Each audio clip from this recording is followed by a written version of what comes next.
Headlines हैं और headlines में सबसे बड़ी चर्चा इस बात की, शुभेंदु अधिकारी जिन्होंने ममता बनर्जी को हराया, उनके निजी सहायक की हत्या हो जाना, भाजपा के नेता के सहायक की हत्या हो जाना, यह अपने आप में एक बड़ा विषय बनकर के चर्चा का बन रहा है। वो कुछ इस तरह हैं कि आसनसोल इलाके में पार्टी के एक दफ्तर में आग लगा दी गई।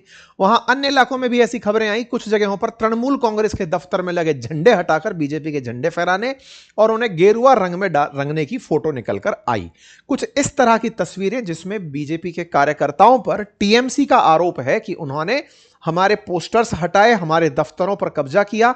कुछ इस तरह के वीडियोस टीएमसी ऑफिस फाल्ता के डायमंड हार्बर से बाहर निकलकर आए, जिसमें टीएमसी के ऑफिस में तोड़फोड़ करते हुए कार्यकर्ता भाजपा के दिखाई दे रहे हैं। ये विजयी जुलूस के बाद के परिणाम है। टाइम्स नेटवर्क पर यह चर्चित वीडियो रहा है। ऐसे ही टीएमसी ऑफिस जो बाली के अंदर हावड़ा में है, उसके ऑफिस की तस्वीरें बाहर निकल कर आई। ऐसे ही जलपाईगुड़ी वार्ड 14 के अंदर बाहर निकल करके आई, जहां पर टीएमसी के दफ्तर में तोड़फोड़ की बातें हुई। ऐसे ही आसनसोल के अंदर जो टीएमसी का ऑफिस है, उसमें 4 मई को ही इस तरह की तोड़फोड़ की तस्वीरें बाहर निकल कर आई। टीएमसी ने बाकायदा अपने कार्यकर्ताओं पर हुई वायलेंस की तस्वीरें पोस्ट की। कल्याण बनर्जी के द्वारा ट्वीट किया गया कि टीएमसी पार्टी ऑफिस जो कि जगत बल्लभपुर के अंदर है, वहां पर इस तरह से बीजेपी के कार्यकर्ताओं द्वारा आग लगा दी गई। इस तरह के आरोप रहे। ऐसे ही तृणमूल कांग्रेस ने अपडेट देते हुए 5 मई को यह जानकारी दी कि कैसे लगातार पॉलिटिकल वायलेंस बीजेपी के द्वारा बंगाल में किया जा रहा है। जीतने के बाद में बीजेपी कार्यकर्ताओं के द्वारा टीएमसी के दफ्तरों पर, ऑफिसेज पर जो हमले हो रहे हैं, इस तरह के जो झंडे लगाए जा रहे हैं, तोड़फोड़ की जा रही है, वो इस समय बंगाल के अंदर टीएमसी की तरफ से उठाया सबसे बड़ा मुद्दा है। टीएमसी ने बाकायदा ऐसे ऐसे वीडियोस पोस्ट किए हैं जिसमें कार्यकर्ताओं को मारने की, घायल करने की, पीटने की तस्वीरें सोशल मीडिया पर पोस्ट की जा रही हैं।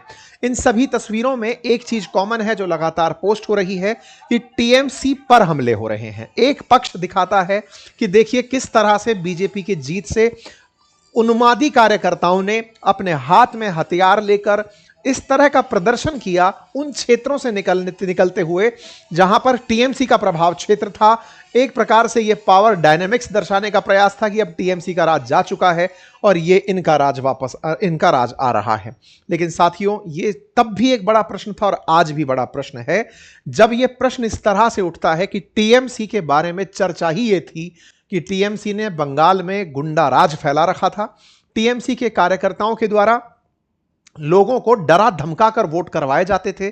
हमने अपने पैनल डिस्कशन में भी एक बहुत बड़ा प्रश्न उठाया था कि क्या बंगाल में डर को डर से हराने का डर फैलाया जा रहा है? क्या टीएमसी से भी ज्यादा डर अब भाजपा अपना बंगाल में करेगी? यह प्रश्न इन लगातार वीडियोस को देखने के बाद उठता है। लेकिन इस वीडियो के आधे अंश के बाद जो दूसरा अंश है, उसमें बीजेपी के एक नेता शुभेंदु अधिकारी, जो कि संभावित हैं कि मुख्यमंत्री बने, लेकिन भाजपा अपने मुख्यमंत्री इतनी जल्दी प्रिडिक्ट नहीं होने देती, लेकिन सबसे ज्यादा चर्चित नाम शुभेंदु अधिकारी का, जिन्होंने ममता बनर्जी को लगातार 2 बार हरा दिया है, उनके निजी सहायक की 4 बुलेट्स से यानी कि 4 गोली मारकर हत्या कर दी गई। बड़ी खबर बनी। इनके पीए हैं चंद्रनाथ रथ, उनकी बुधवार रात 10:30 बजे हत्या कर दी गई। शुभेंदु अधिकारी जो भाजपा में इतने पावरफुल पोजीशन पर हैं, जिनके बारे में मुख्यमंत्री बनने की घोषणाएं और मतलब चर्चाएं चल रही हैं, उनके निजी पीए को इस तरह से मार दिया जाना अपने आप में एक बड़ा प्रश्न खड़ा करता है। और जब यह प्रश्न बड़ा होता है तो चर्चा दोहरी बनती है कि जिस तरह की वायलेंस टीएमसी अपने सोशल मीडिया पर डाल रही है, उससे भी कहीं अधिक वायलेंस टीएमसी आज भी कर रही है जब वो सत्ता में नहीं है। टीएमसी के कार्यकर्ताओं द्वारा उन लोगों को पीटा और प्रताड़ित किया जा रहा है जिनकी वजह से टीएमसी हारी। तो ऐसे में फिर से वहीं पर आकर सवाल खड़ा होता है कि अर्धसैनिक बल और सुरक्षा बल और पुलिस आफ्टर ऑल कर क्या रही है? क्या चुनाव आयोग जो लोगों को पहले कह चुका था कि किसी प्रकार की हिंसा नहीं होगी, इवन पोस्ट पोल हिंसा ही बंगाल का सबसे बड़ा डर था, कि क्या वो डर अभी भी व्याप्त है?